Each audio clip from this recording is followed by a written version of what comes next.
Buenos días, sean todos bienvenidos a un nuevo programa, el programa número 17 de la serie Haftará, los profetas, los libros sellados. Esta vez nos toca estudiar al profeta Isaías en el capítulo 6 hasta el capítulo 7, versículo 6, o sea, todo el capítulo 6, que son creo que 13 versículos, y después hace un brinco al capítulo 9, son dos versículos, versículos 6 y 7 en las Biblias en español, en las Biblias hebreas serían los versículos 5 y 6. Y esta Haftarah corresponde a la parashá que se grabó el año pasado, a la parashá llamada Yitro, donde se tenía la revelación de Dios en el monte Sinaí y donde se daban también los 10 mandamientos al pueblo de Israel. Pues sean todos bienvenidos y también seas bienvenido, Gabriel Estrada. ¿Cómo estás? Buenos días. ¿Enfermo? Pues ahora me tocó a mí, Memo, ni modo, ¿no? Recuerdo que hace algunas semanas, 2 semanas anduviste bien enfermo, ¿no? Sí. Bueno, pues ahora me tocó a mí. Pero como quiera con mucho ánimo, y pues sí, bien interesante que está esta porción de Isaías, ¿no? Así es.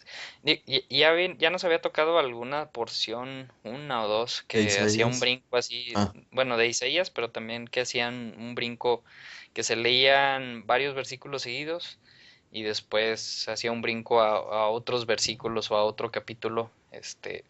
Creo yo que para que no terminara la porción en una forma triste, sino en una forma alegre. También en la ocasión anterior fue algo similar, que si hubiera terminado sin esos dos versículos extras de otro capítulo, terminaría en una forma triste la porción. Entonces, pues también un poquito ahí de consideración o humor, o no sé cómo llamarlo, de las personas que hayan hecho las divisiones, ¿no? claro, y también aquí hay una división entre la forma sefardita de leer esta Haftarah y la Askenazi. En las que nací ellos también todavía incluyen el capítulo 9, versículos 5 y 6, fíjate. Ok. También con tal de completar los 21 versículos. Ujú. Fíjate, Fíjate. fíjate. Porque aquí, por ejemplo, fíjate, lo que se lee del capítulo 7, como que digo yo, pues no sé si no le hallo mucho, Relación. Ajá. exactamente. Entonces yo creo que pues fue para completar los versículos nada más. Como que lo que hace relación a la porción de la Torá es la revelación que va a tener Isaías en el capítulo 6, la revelación de, pues, ver a Dios, y todo lo que va a escribir. El capítulo 7, los 6 versículos, no le hallo relación. Y luego el brinco al capítulo 9, versículo 6 y 7, pues como decimos, ¿no? O sea, yo creo que es para que terminara de una forma Más más feliz. agradable, pues algo, una profecía mesiánica también. Entonces, pues bueno, vamos a leer y ahí vamos viendo si se nos van haciendo conexiones o Claro, algo. fíjate que tiene mucho que ver, Memo. Habría que recordar que cuando leemos algo siempre estamos, bueno, más bien, bueno, no en general, sí, perdón. Cuando leemos algo normalmente lo leemos a través de la forma de percibirlo del escritor, ¿no? En este caso, los comentarios rabínicos que hemos leído tienen mucho que ver con la época en la que se escribieron. Hay que recordar que el Talmud o todas las explicaciones rabínicas se desarrollan principalmente desde el exilio de Babilonia, cuando los judíos habían entendido que finalmente cuando ya están en el exilio entendieron que Dios los había castigado. Antes de eso, pues realmente ellos se oponían a pensar que debían de ser exiliados a Babilonia, consideraban que no era lo justo, que nunca iba a suceder, que Dios jamás les haría eso. Entonces, los comentarios rabínicos que se desarrollan durante esta temporada, pues realmente sí tienden un poquito más pues a la tristeza y cosas como esa, ¿no? Entonces, para ellos era muy difícil dar un mensaje de este tipo y no cerrar, ¿no? Con una profecía mesiánica de liberación, ya que ellos estaban precisamente en Babilonia y el deseo de ellos era, pues, ser liberados precisamente del yugo babilonio. Y bueno, pues obviamente por eso se arman de esta manera estos estudios. Así es. Sí, como nos han dicho, ¿no? O sea, ¿por qué mejor no leemos todo seguido, como se hizo con la Torah? Pues bueno, estamos siguiendo una tradición, en este caso la tradición sefardí. Entonces, pues así la comenzamos y pues yo creo que hay que cerrar los ciclos, hay que terminar esta forma de estudio, esta forma de estudio llamada Haftarah, y pues digo, si desde el principio dijimos que lo íbamos a hacer así, pues hay que terminarlo, ¿no?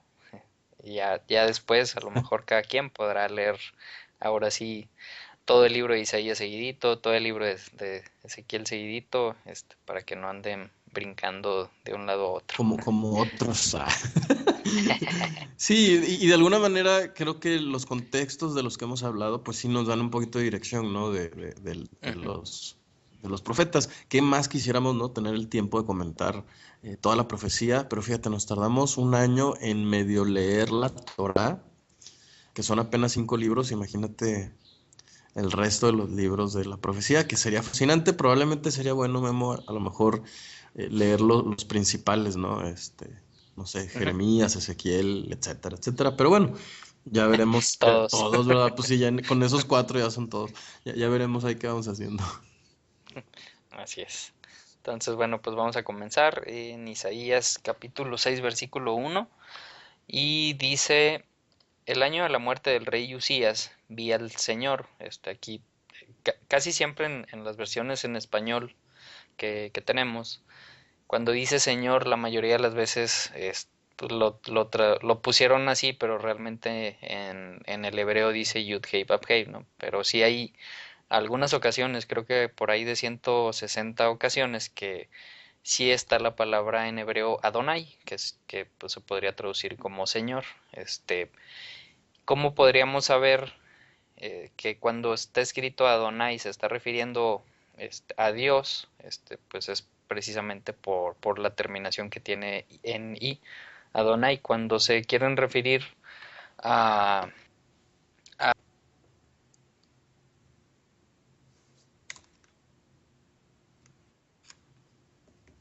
sería, Te dejé de oír. perdón, Ahí. desde hace mucho. Cuando, no, lo último que se escuchó fue cuando dice Adonai con I al final. Y luego ibas a empezar a decir algo y eso ya no sé yo. Uy, quién sabe. Si es que estás explicando cómo saber cuando Cuando Adonai, no es, sé qué, y lo dijiste cuando termina en I, se refiere al Señor. Y ya está, ahí, ya de cuenta. bueno, se comió solito. Sí, ya sé. Entonces, bueno, aquí dice Adonai, que se está refiriendo a Dios con la terminación AI, Adonai.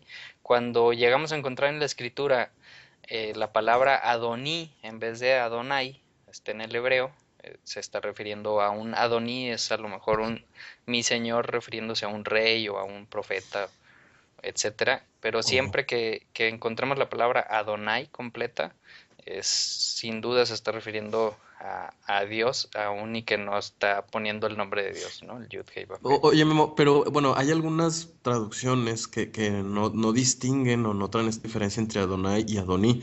De hecho, fíjate que yo no he visto Adoní en las Biblias cristianas, ¿eh? Este, No, no, entonces yo creo que habría que, pues ahí hacer anotaciones, ¿no? ¿Se acuerdan que les comentamos cuando comenzaban los estudios que les recomendábamos tener una Biblia para rayar? Pues esa mera, así ¿no? es, así es. Porque fíjate, yo Entonces, no sabía esto y la verdad es que necesito distinguir eso en mis estudios. Muy bien. Oye, Memo, yo tengo una duda. ¿Traes algún comentario sobre el hecho de que Isaías ve a Dios? sí, sí, bueno, en el versículo 5 que es ya cuando dice, mis ojos han visto al Rey, a Yud Heh Vav Hei Tsebaot, al Señor Todopoderoso, ahí, si nos brincamos para el 5. No, no, bueno, mejor vamos si quieren. O- Sí, sí, sí, para seguir el curso, porque también hay mucho que decir en los versos que están en medio. pues, exactamente. Entonces, bueno, dice que vio al Señor, y también hay preguntas entre rabinos, ¿no? Que decían, ¿habrá sido la misma visión que tuvo Ezequiel o será alguna diferente? Porque pues Ezequiel se avienta como 2 capítulos antes de decir que vio al Señor describiendo todo, ¿no? Claro. Y aquí como que Isaías se va así directo al grano, y a veces la pregunta es más importante que la respuesta, ¿no? Porque realmente pues es algo que no vamos a saber si era la misma visión o era una diferente, pero pues también nos habla, como decías, ¿no? De las diferentes percepciones pues del escritor. O sea, cada escritor pues va a describir algo de acuerdo a lo que le ha tocado vivir, o sea, todo lo que él conoce, ¿no? Si era alguien que estaba en el campo, pues normalmente vemos que describía Ajá. en forma de animal las cosas o etcétera, ¿no? Entonces, Claro. quién sabe si haya sido lo mismo. Sí, fíjate que a mí se me hace bien interesante dentro de esos comentarios rabínicos que ellos dicen que Isaías, el estilo de escritura de Isaías es muy limpio, ¿no? Es decir, usa un lenguaje muy de gente educada, digamos. Mientras que Ezequiel, pues no es tan especial para el uso de ciertas palabras. Ellos llegan a pensar que seguramente Isaías, como correspondía a la clase, pues, burguesa, por decir de alguna manera, de Israel, pues entonces era muy educado y entonces el enfoque de Isaías más bien tiene que ver con la santidad, ¿no? Todo lo que nos va a hablar es acerca de la santidad, de hecho van a ser una de las primeras palabras que él va a escuchar. Entonces parece ser como que no le llama tanto la atención el detalle, sino el fondo, ¿no? El tema de la santidad, de la obediencia, de la pureza. Mientras que Ezequiel, a estar impactado por jamás haberse imaginado o visto algo así, ¿no? Isaías seguramente ya había leído acerca de la Shejinah, la presencia de Dios y todo esto, pero Ezequiel pues parece ser que es más alguien común, entonces por eso le dedica tanto tiempo a redactar eh, lo que está viendo, ¿no? Y a describir a mucho detalle, ¿no? Finalmente creo que Dios también utiliza la idiosincrasia del profeta, ¿no? En este caso Isaías está tratando de lanzar una advertencia muy fuerte sobre la falta de santidad y dedicación que tiene el pueblo, mientras que Ezequiel está tratando de dar una esperanza al pueblo de que Dios no se ha olvidado de él, porque ya están en el exilio que había anunciado Isaías. Entonces, por lo tanto, era indispensable una visión como la de Ezequiel en su tiempo y una como la de Isaías en su tiempo, ¿no? Entonces, cuando vemos así los libros, Memo, obviamente se vuelve el estudio mucho más interesante porque nada es al azar, ¿no? Hasta en eso Dios procura tener cuidado de escoger a la persona exacta, con la idiosincrasia exacta, para dar el mensaje correcto. Así es. Entonces, bueno, dice que vio al Señor, a Adonai, excelso y sublime, ¿no? O sea, pues imagínate qué palabras que puedes utilizar, ¿no? Para describirlo. Dice que estaba sentado en un trono y que las orlas de su manto llenaban el templo. Entonces también hay pues, preguntas que se hacen normalmente. ¿Ese trono habrá sido un trono en la tierra, en el templo, ahí donde estaba la presencia de Dios, en el lugar santísimo? ¿O habrá sido el trono celestial en un templo celestial? Con un manto Este, celestial, Memo, ¿no? Un manto de oración, un talit, parece ser que también es celestial porque pues dice ahí que las borlas o las las orlas, orlas del manto, en este caso serían el tzitzit, el tzitzit. ¿acaso el tzitzit? Entonces Dios usa un tzitzit o es otra persona la que está ahí con tzitzit. Habría que, habría que meditar y pensar en eso. Sí. Yo creo que es el templo celestial, Claro, yo también creo eso. por todo el contexto que tenemos, ¿no? Entonces dice, versículo 2: por encima de él había Ay, serafines, había bebés chiquitos, qué bonito, Memo. como la novela, ¿no? Del serafín, el angelito. Sí, Bueno, esa novela estuvo acá. en México. Oye, pero estamos de acuerdo fíjate cómo es nuestra cultura y tantas capas de interpretación. Pensamos en serafines y, pues ha de ser un bebé chiquito así, medio desnudo, con un arpa, ¿no? Como nos los han dibujado. ¿Te fijas? O sea, estamos a 2000 años de distancia de interpretación, no, a 2700, ¿no? Qué diferente. Sí, y bueno, si vemos la raíz de la palabra serafines, la raíz saraf, este, más bien se traduce casi siempre como serpiente. Órale. Si te pones y buscas ahí el Strongs y todo ese rollo, vas a ver se utiliza como en unos 12 versículos más o menos, y de los 12 versículos siempre se utiliza como serpiente o serpiente de fuego. Claro, allá Este, en números, si no me equivoco, ¿no? en números cuando dice que bajan bueno, en una instancia dice que bajan serpientes de fuego y muerden a israelitas para acabar con ellos. Y también cuando le dice, por ejemplo, a Moisés que ponga en un palo una serpiente de bronce, normalmente así es como se traduce, ¿no?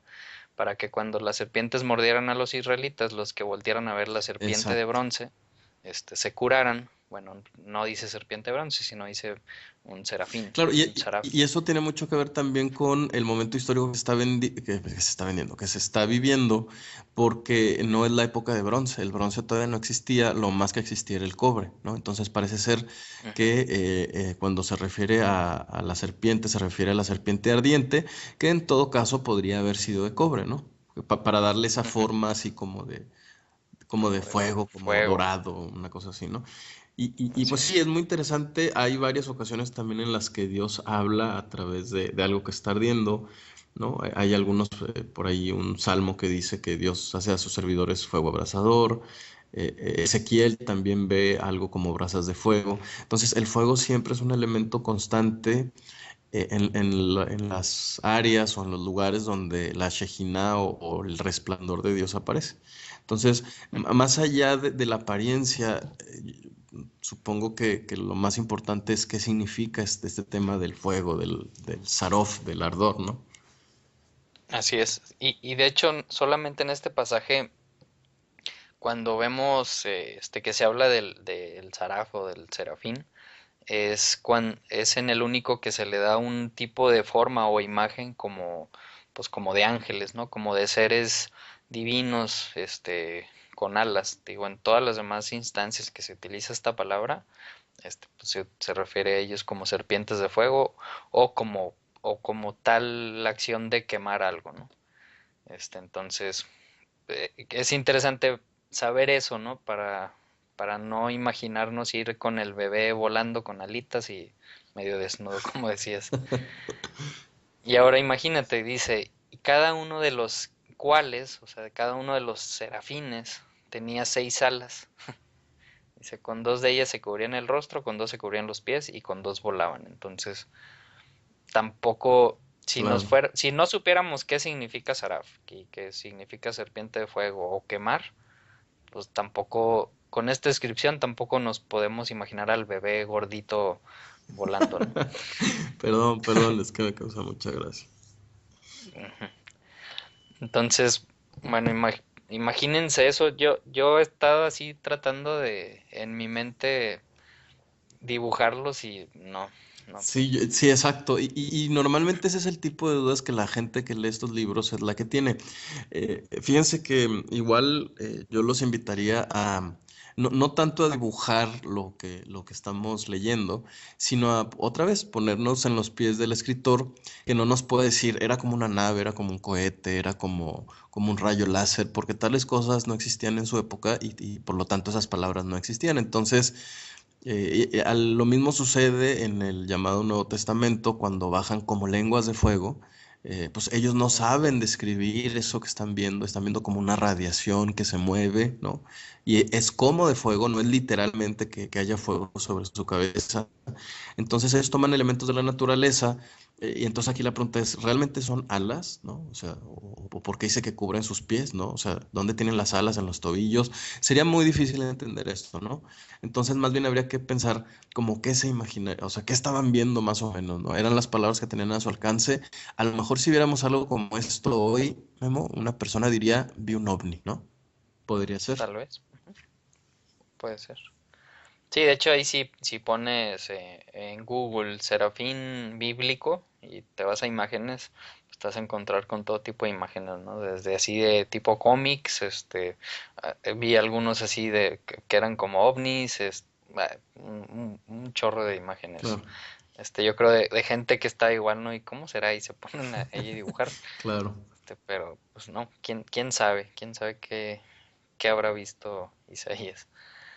En el versículo 6, a estos serafines que estaba viendo, dice, y se decían el uno al otro, santo, santo, santo, o bien Kadosh, Kadosh, Kadosh, es Jehová, Yud-Hei Vav-Hei, Tsebaot, el Todopoderoso. Toda la tierra está llena de su gloria, ¿no? Entonces, y ahí se me hace interesante que tengan tres veces la palabra Kadosh o santo, santo, santo, santo. ¿Por qué no puso poderoso, poderoso, poderoso o algo, alguna otra palabra, ¿no? Algún otro adjetivo? ¿Y por qué tres veces, ¿no?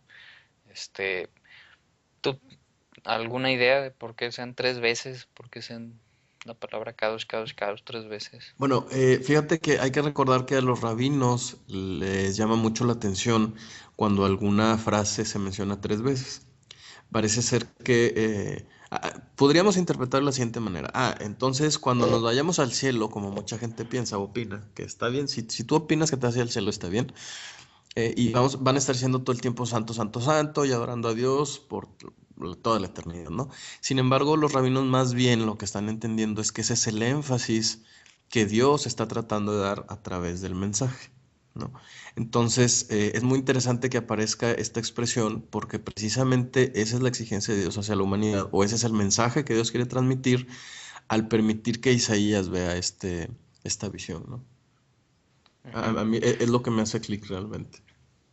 Bueno, a mí, ya ves que el nombre de Dios, el tetragramatón, cuando, por ejemplo, cuando se le presenta a Moisés y que Moisés le pide que le dé su nombre, este, y el nombre de Dios es una conjunción de tres estados eh, de un verbo, ¿no? El que fue, el que es y el que será. O sea, Oh. eso es el significado del nombre de Dios. Entonces yo creo que cada uno de ese kadosh tiene que ver con ese estado, digamos, del tiempo de su nombre. Y de hecho, en Apocalipsis 4:8 dice, cada uno de ellos tenía seis alas y estaban cubiertos dos ojos por encima y por debajo de las alas, y día y noche repetían sin cesar, Santo, Santo, Santo es el Señor Dios Todopoderoso. O sea, exactamente igual como lo dijo Isaías, pero en Apocalipsis 4:8 complementa y dice el que era, el que es y el que ha de venir. Entonces, Oh, creo que también tiene mucho que ver sentido, claro. con sentido y con el nombre, con su nombre, ¿no? Con el significado del nombre de Dios.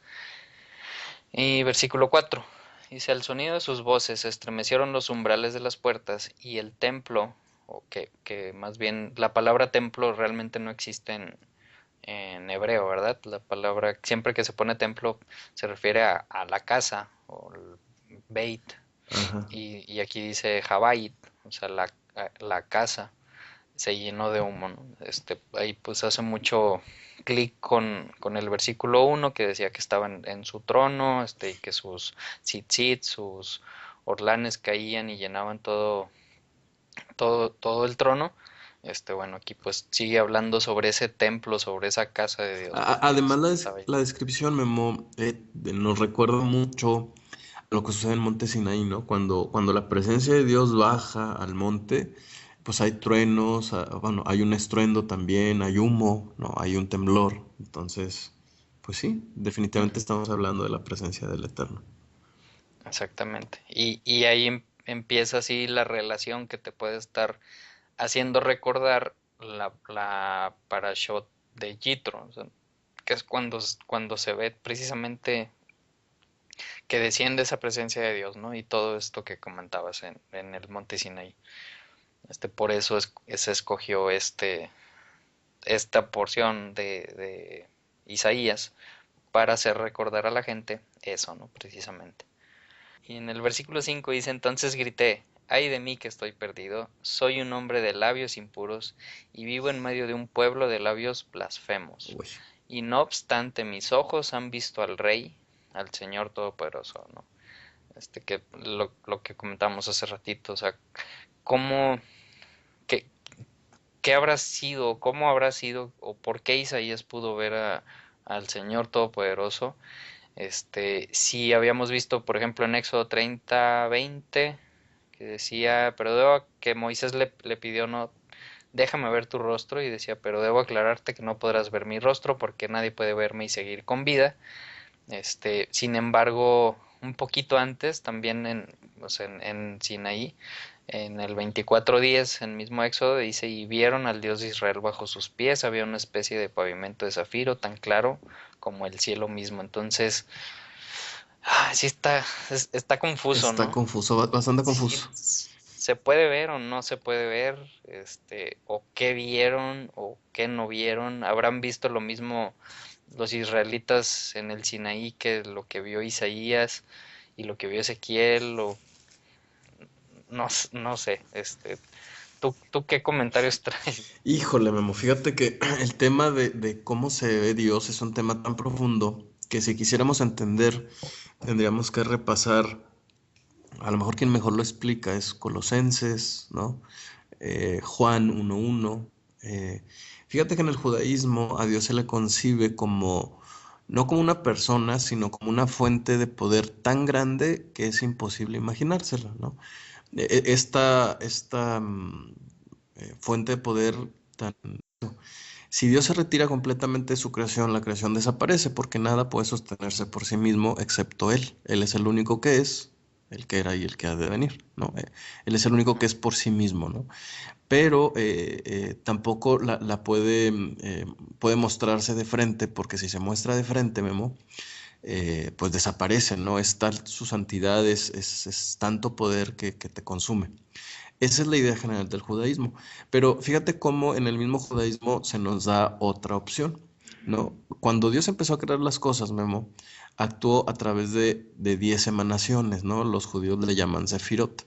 Una de ellas, que fue la primera, por cierto, en el judaísmo muy antiguo y en los comentarios babilónicos, digamos, en el Talmud, del Talmud babilónico más antiguos, explican que una de estas emanaciones es el Mesías. Es decir, Ujú. Dios primero creó a la sabiduría, ¿no? O a la luz, que para ellos es exactamente lo mismo. Vamos, Dios creó a la sabiduría, ¿no? El concepto abstracto de la sabiduría, y entonces todas las cosas fueron creadas a través de la misma sabiduría. De modo que hay un intermediario, digamos, ¿no?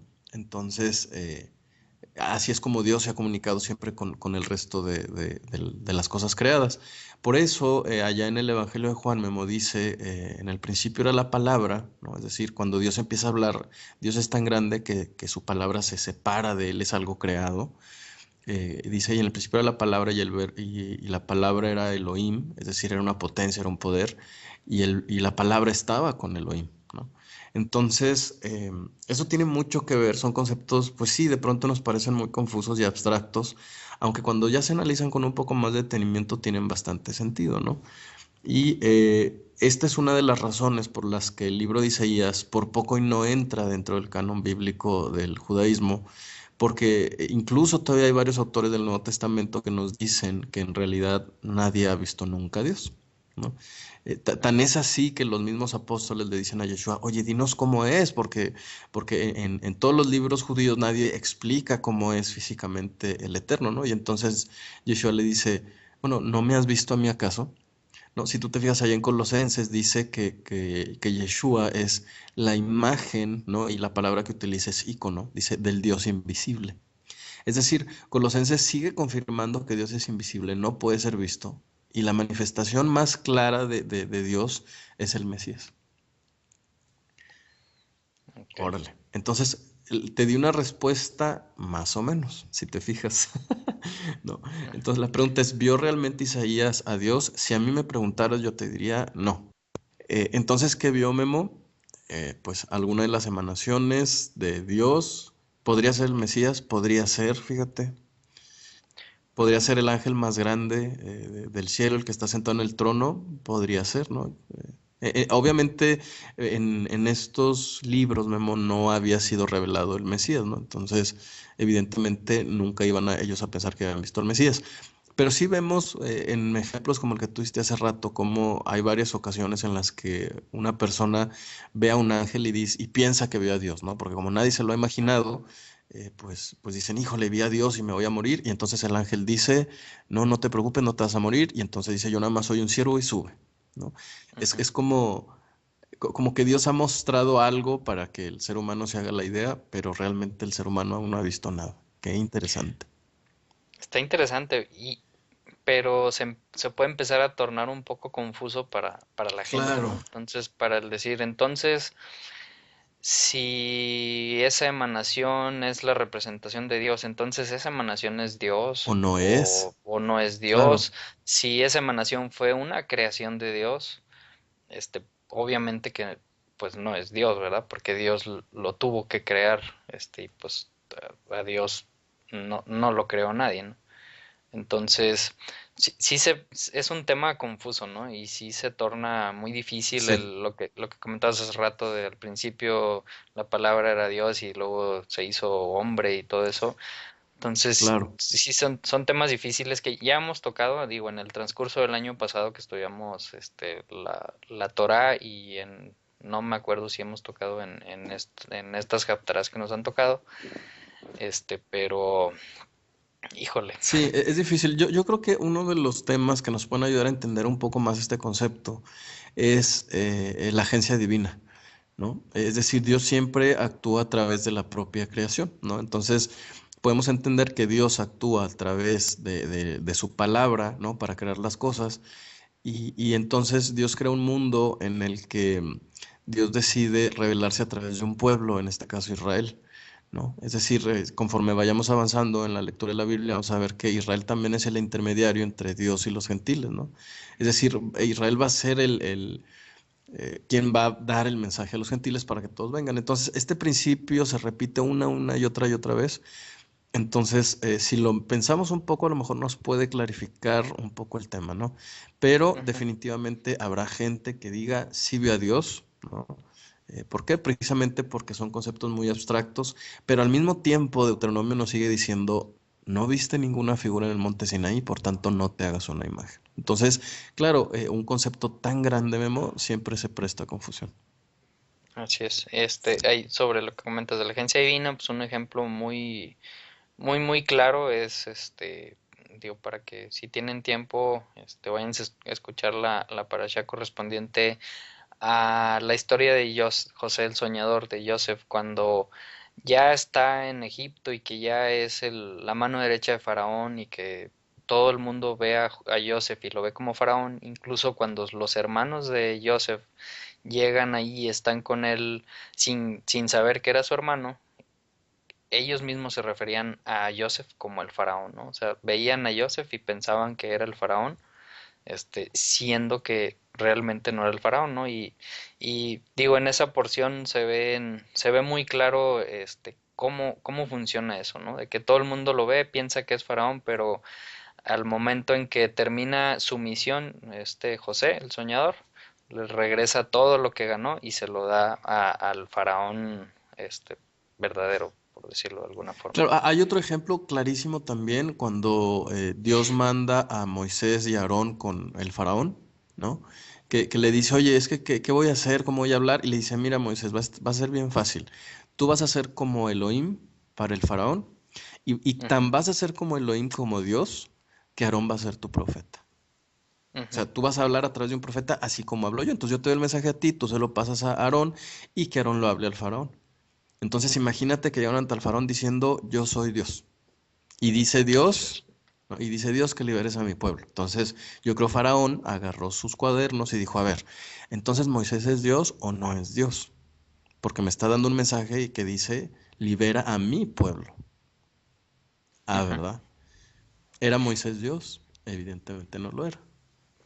exacto. Entonces, bueno, pues ahí lo dejamos a la interpretación de cada quien. Ya nomás dimos ahí los puntos de vista, ¿no? ¿Habrá visto a Dios? ¿No habrá visto a Dios? Por la respuesta que le dio Dios a Moisés en Éxodo, yo creo también que no vio a Dios, sino, como dices, a alguna emanación, probablemente al Mesías. Versículo 6 dice, en ese momento voló hacia mí uno de los serafines, traía en la mano una brasa que con unas tenazas había tomado del altar. Entonces saca del altar que pues, se ve así con fuego, saca una brasa y la agarra y se lo lleva en la mano, ¿no? Entonces, si era un serafín, un niñito, un angelito chiquito con alas, con la brasa en la mano, pues Pues no. No. No, sin embargo, el énfasis es evidente, ¿no? Fíjate cómo Ujú, cuando Isaías ve esto, se preocupa por su santidad, ¿no? Dice, oye, pues ¿sabes qué? Pues es que yo ujú, no soy ujú, digno, ¿no? exacto. Y otra vez vemos el elemento del fuego, ¿no? Que Exacto. dice que toma la brasa, la trae en sus manos, dice ¿quién ella? Con la brasa, ardiendo, tocó mis labios y me dijo, mira, esto ha tocado tus labios, tu maldad ha sido borrada y tu pecado perdonado. ¿Se habrá quemado la boca Isaías? Es una pregunta sincera. Yo sé que se oye como chiste, pero no lo es. Si no se quemó Isaías la boca, entonces, ¿realmente era una brasa o era representación de algo que veía Isaías? Pues yo creo que esa pregunta te la Me la voy a vas a seguir quedar, con sí, esa así duda, es. porque No, necesito que me la resuelvan, Memo, por eso estaba muy ansioso. no, Gabriel, no se la quemó. No, no. Sí, claro, es Digo, era una visión, ¿verdad? exacto. Entonces, obviamente, no se la Sí, quemó. porque digo, Así que no. finalmente necesitaba Dios ponerle esa brasa en la boca a Isaías para perdonarlo. No, No. no, parece ser que es algo más como que para que entienda Isaías que como es algo que viene del santuario, sus labios han sido purificados, ¿no? Más bien me parece eso. Ujú. Y otra vez, ¿no? O sea, el fuego, representando la pureza. A lo largo del Tanakh, del Antiguo Testamento, pues está esa imagen del fuego, cuando se purifica la plata, cuando se purifica el oro, cómo se utiliza el fuego para limpiar todas las asperezas y que quede pues, la plata pura o el oro puro, ¿no? Entonces, este, por eso ese simbolismo del fuego tan constante para la limpieza de uno también. Y bueno, llegamos al versículo 8. Dice, entonces oí la voz del Señor que decía, ¿a quién enviaré? ¿Quién irá por nosotros? Y respondí, aquí estoy, Wow, envíame a mí. wow. El intermediario está buscando al intermediario en la tierra. Órale. Ujú. ¿Y por qué no debería decir, pues si a este le acabo de limpiar la boca, que este vaya a fuerza, No, pues tenía que ser por libre albedrío? algo ujú, Ujú. libre albedrío. Hasta para eso Dios es un caballero, Memo. ¿Tenemos algo que aprenderle? Uf, infinito. Muchas, muchas. Versículo 9, y él dijo, ve y dile a este pueblo, oigan bien, pero no entiendan, miren bien, pero no perciban. O sea, ¿cómo? Claro, Blanco. y sobre todo hablando del tema del libre albedrío, ¿es Dios cegó al pueblo o el pueblo realmente no quería? ¿O es una mezcla de ambas? Muy buena pregunta, ¿eh? Y muy difícil también de contestar. Así a primera instancia parece ser que más bien Dios está describiendo lo que va a suceder con el pueblo, no porque se lo imponga, sino porque no quiere entender, como mucha gente en este tiempo tampoco quiere entenderme. Ujú. Y bueno, pues es un tema, yo creo, muy largo, ¿verdad? Para de que vean y no vean y escuchen y no escuchen. Que yo creo que poco a poco la gente se va dando cuenta, ¿no? Se va dando cuenta de que realmente estuve leyendo tanto tiempo y no entendía y estuve escuchando tanto tiempo y no entendía, iba y me sentaba y me ponía a escuchar y no sabía ni de qué estaban hablando. Este, vamos a ver qué sigue diciendo, ¿no? El versículo 9 dice, él dijo, ve y dile a este pueblo, no, es el 10 perdón, hace insensible el corazón de este pueblo, embota sus oídos y cierra sus ojos, no sea que vean con sus ojos, oigan con sus oídos y entiendan con su corazón y se conviertan y sea sanado. Entonces, que está Claro, fuerte, ¿no? Híjole, ¿qué, qué claro. mensaje estará dando? ¿Qué mensaje nos estará dando aquí No, y Isaías? sobre todo, Memo, hay que recordar que el elemento más importante de la profecía siempre es la Teshuvah, es el retorno al Dios de Israel, es el corregir el camino. Y aquí está diciendo exactamente lo contrario. De hecho, en el verso 10 dice, no sea que vea con sus ojos y con sus oídos escuche, que su corazón no entienda y retorne, es decir, se arrepienta, haga Teshuvah y tenga curación. Órale, entonces parece hasta casi contradictorio si Dios está dando el mensaje. Si hemos dicho aquí, Memo, que toda la profecía sirve para llevar al arrepentimiento, que ese es el elemento más importante, Entonces, ¿por qué Isaías está diciendo, sus ojos serán cerrados para que no se arrepientan? Entonces, ¿cuál es el sentido de esta profecía? ¿Cuál Y me, será? y me gusta cuando haces ese espacio porque quisiera así que la gente también echara a correr el ratoncito que tenemos en la cabeza, ¿no? Sí, claro, son temas muy profundos, ¿no? Sí.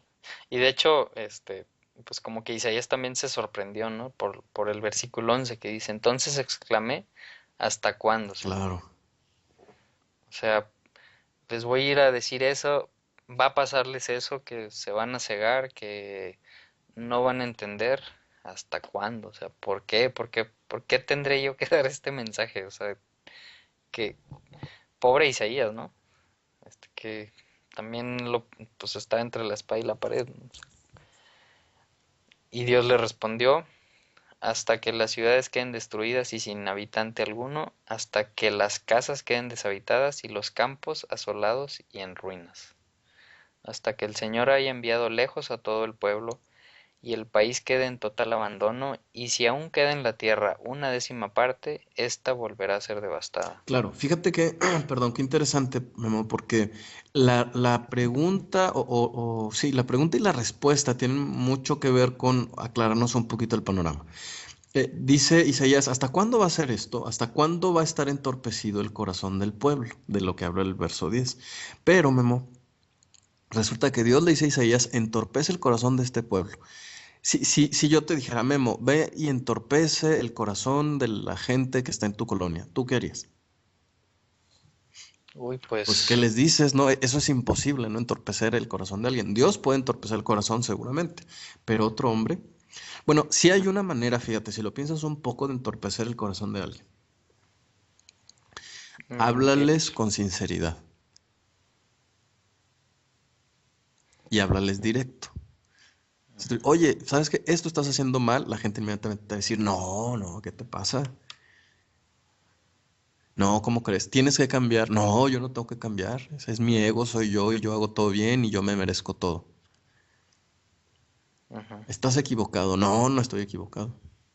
Así se entorpece el corazón de un hombre diciendo la verdad, Memo. ¿Cuántas veces nos molestamos porque nos hablan con sinceridad? Dice un dicho, a todo el mundo le gusta la sinceridad hasta que alguien la usa. Sí. Eso es exactamente lo que va a hacer Isaías de aquí de este capítulo en adelante, pues.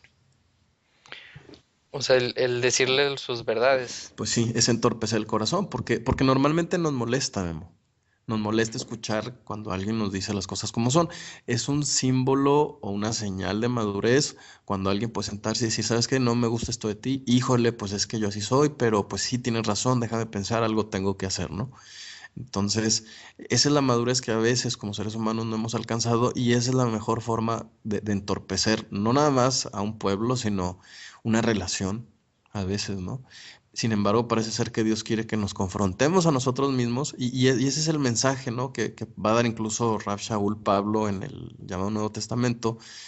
Va a decir, nos va a pedir una y otra vez que combatamos a la carne, ¿no? O sea, a nuestros instintos, a nuestro ego, a nuestra forma de ser. O sea, el problema lo tenemos nosotros, no lo tiene Dios.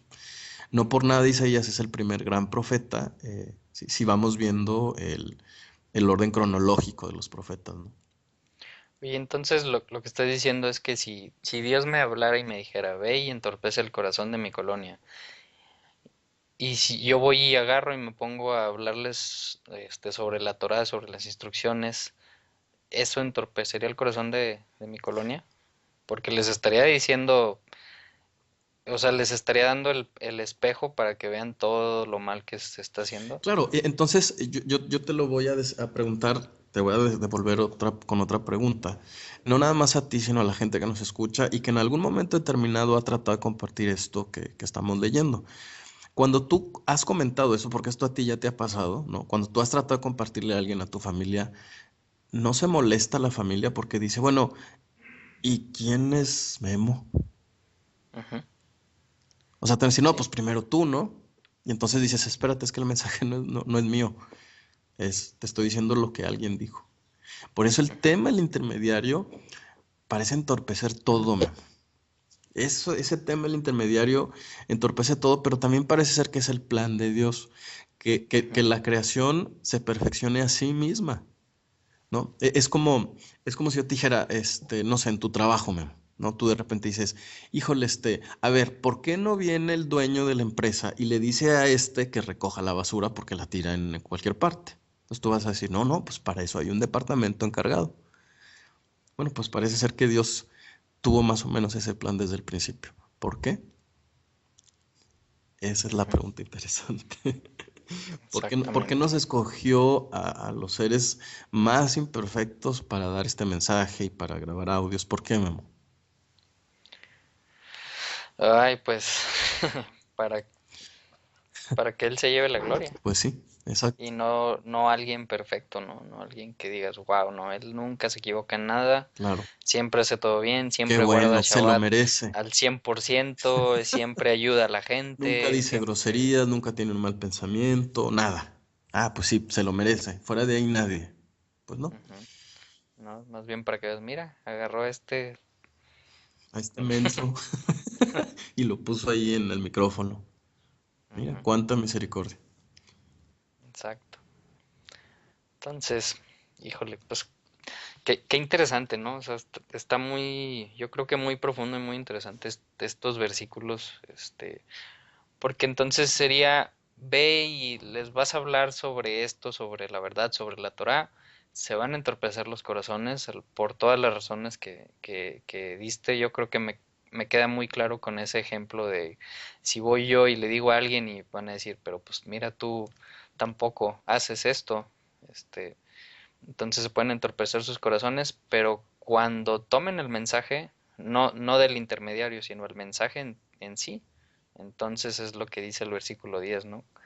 Entonces pueden entender, pueden ver, pueden escuchar y pueden convertirse y ser sanados, ¿no? Claro, ahora, esto le pasó al mismo Mesías, ¿no? El Mesías decía, Yeshua, una y otra vez, voy a ser muerto y sufriré, pero volveré a estar con ustedes. Y una y otra vez tú lees los evangelios y dice que tampoco ellos entendían. Incluso le preguntan, decían, pero ¿cómo puede ser esto? Pues si tú eres el Mesías, ¿cómo es esto posible? ¿No? Entonces dice, no lo entendieron, dice por allá el Evangelio de Juan, no lo entendieron hasta que Jesús resucitó y entonces recordaron todas estas palabras. O sea, la importancia, Memo, también de hacer mucha introspección, porque de repente queremos llenarnos de información, ¿no? Ya ves cómo hay gente que nos ha escrito, oye, como que ahora está medio flojo, como que está muy corto el mensaje, ¿sí? Está muy bien tener mucha información, pero es mucho más importante hacer la introspección correcta, pensar en qué estoy equivocado, cómo me pongo en sintonía con lo que Dios está diciendo. Y creo que este es el ejemplo clarísimo de lo que Dios espera que hagamos. Y sobre todo en los Ujú. versos que vas a leer ahorita. En el capítulo 7, No, no, en el mismo 6, pues ya nomás, bueno, quedaba el versículo 13, 13, porque le preguntó Isaías a Adonai, ¿hasta cuándo va a ¿hasta suceder cuándo? estas cosas? Pues Ujú. si le sigues leyendo te va a hacer un chorro de clic.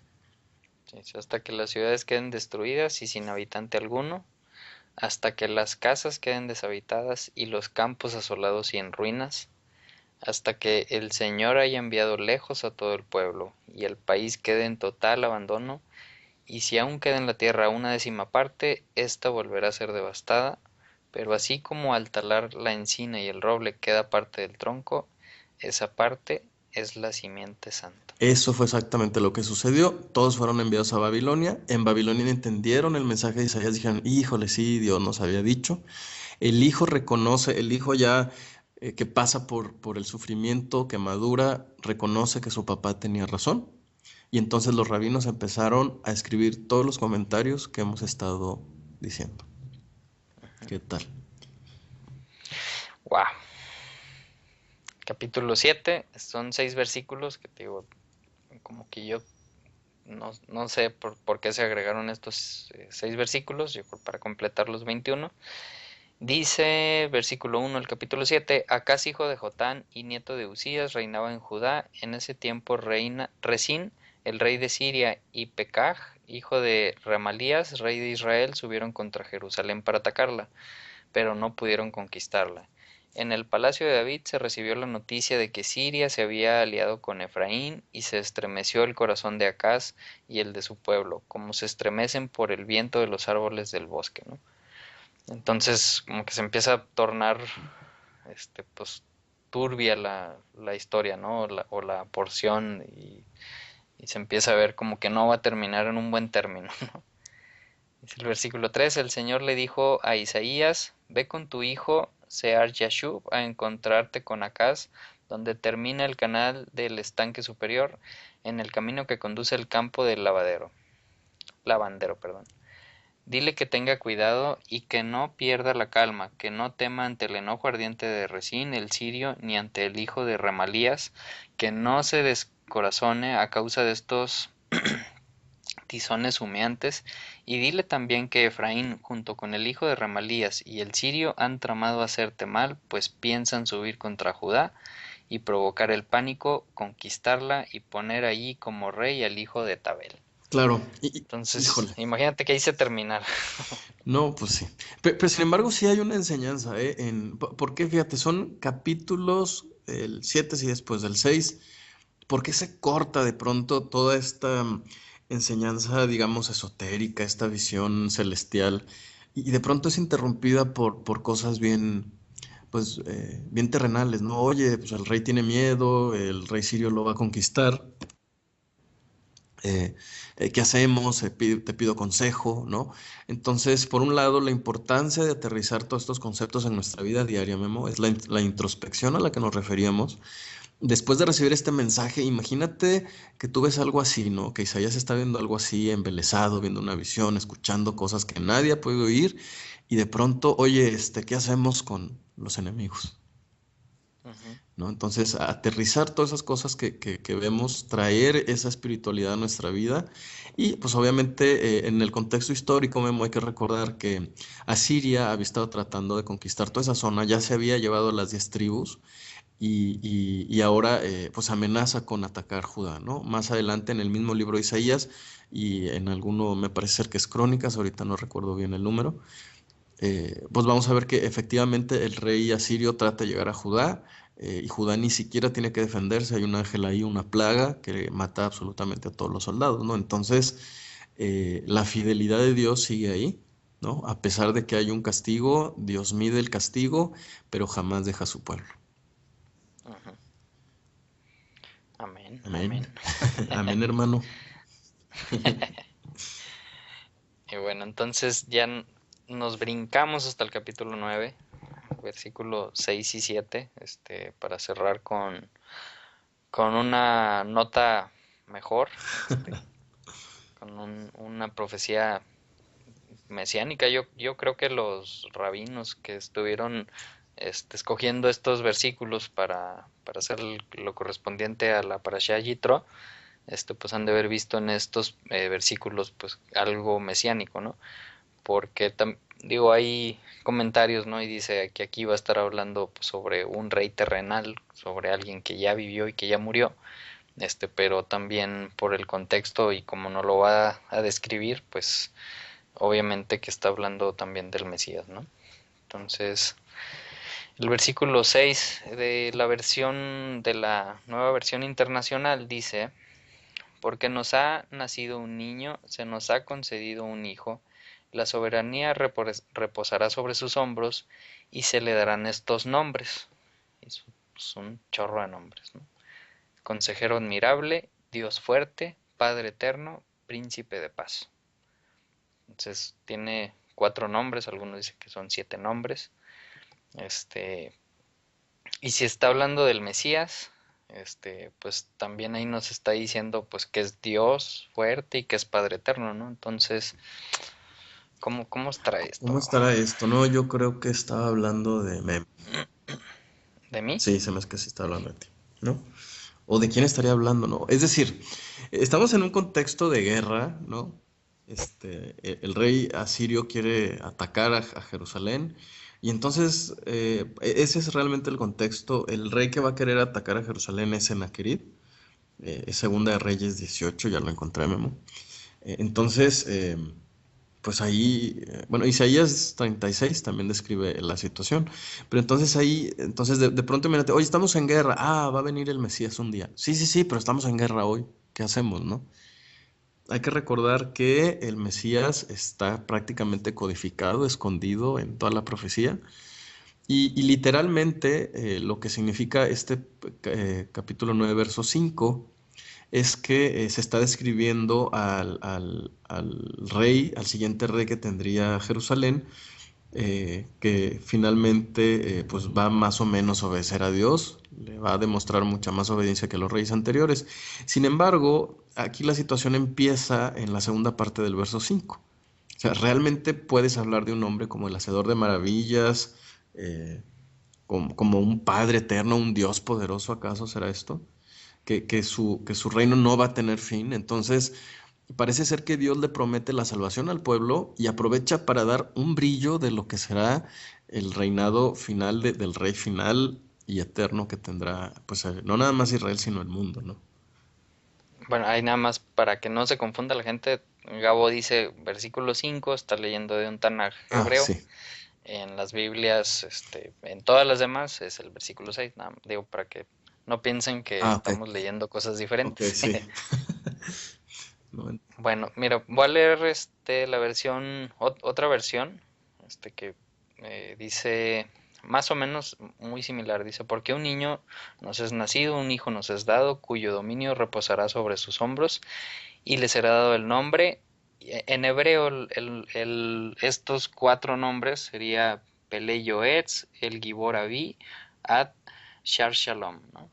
Maravilla de consejo, Elohim poderoso, Padre de la eternidad y Príncipe de paz, ¿no? Príncipe de Shalom. Y en casi todas las versiones dice algo muy similar, ¿no? Pero fíjate que en el hebreo, estaba escuchando comentarios de Nehemías Gordon, que pues es alguien que tiene doctorados, maestrías y doctorados en letras y sobre todo pues en hebreo, es pues, judío, pues, digo, es su lengua natal. Y dice, no entiendo por qué se traduce así este versículo. oh, Incluso en la versión, la JPS, la Jewish Public Society, incluso ahí también lo traducen así. Dice, pero es bien sencillo leer este versículo como para que lo hayan traducido de esta forma. ¿Sabes cómo dice el hebreo? pues tengo la, O sea, tengo, tengo la versión hebrea, pero tengo miedo. o Prefiero que me más bien, digas.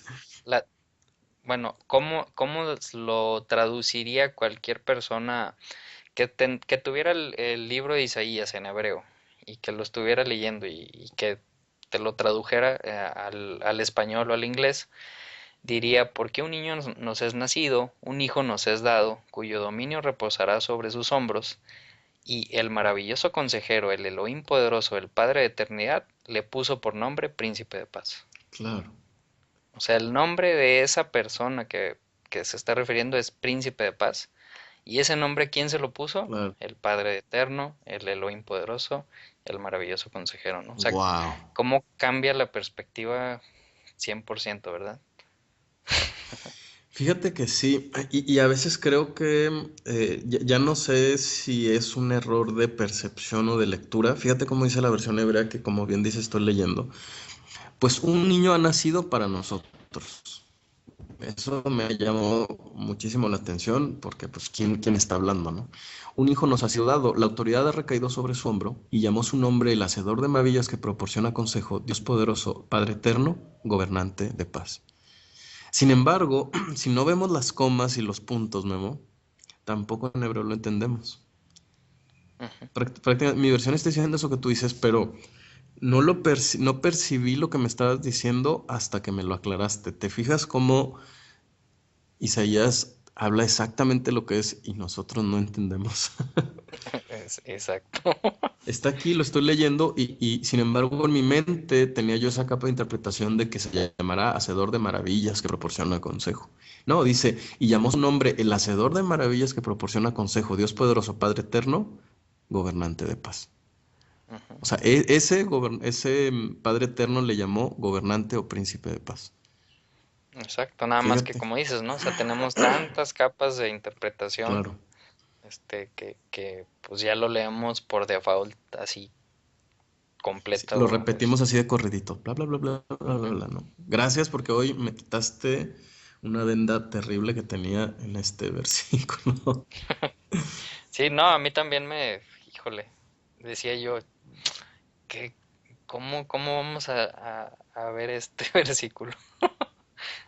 Wow. Wow, qué padre. Por eso me gusta grabar, porque aprendo un chorro.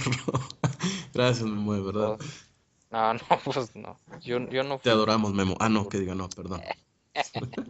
sonso. Y bueno, ya para terminar este audio, el versículo 7, hablando sobre ese príncipe de paz, sobre ese niño que van a ser, dice, soberanía, se extenderá su soberanía y su paz y no tendrá fin, gobernará sobre el trono de David y sobre su reino para establecerlo y sostenerlo con justicia y rectitud desde ahora y para siempre. Y esto lo llevará a cabo el celo de Jehová Tsebaot, el Señor Todopoderoso, Yud-Heh-Vah-Heh, Tsebaot. Entonces, obviamente que sí es una profecía mesiánica. Claro, claro, excede por mucho la descripción de cualquier rey.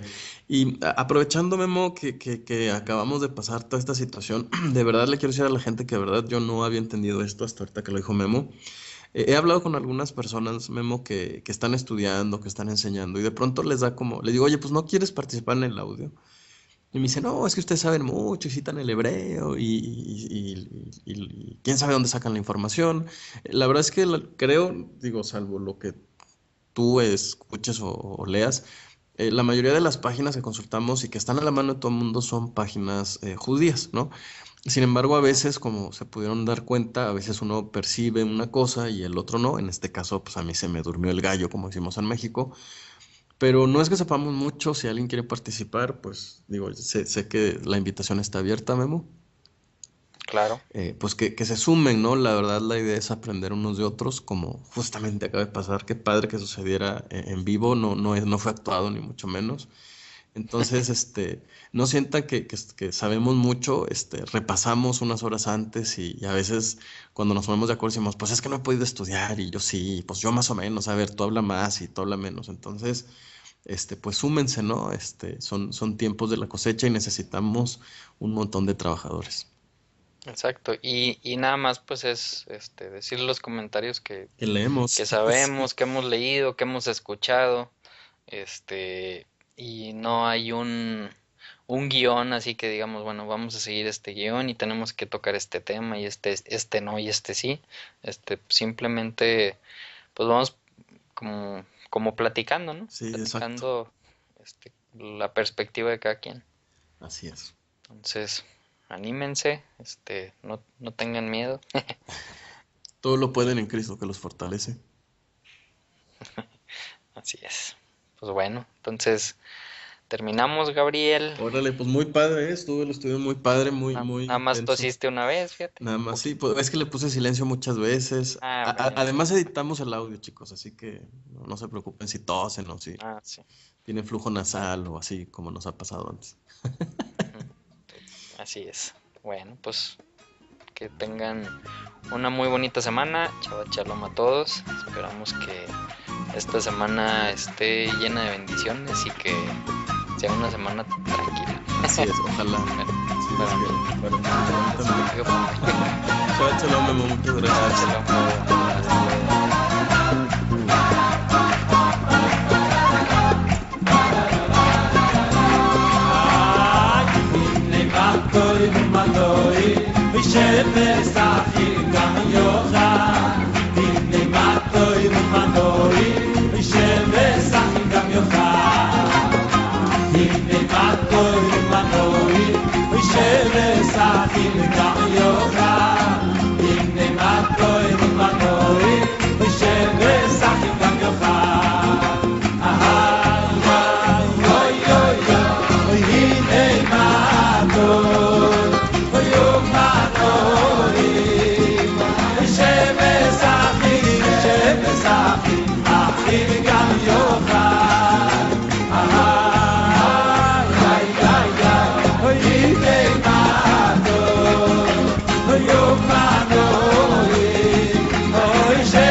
cabeza.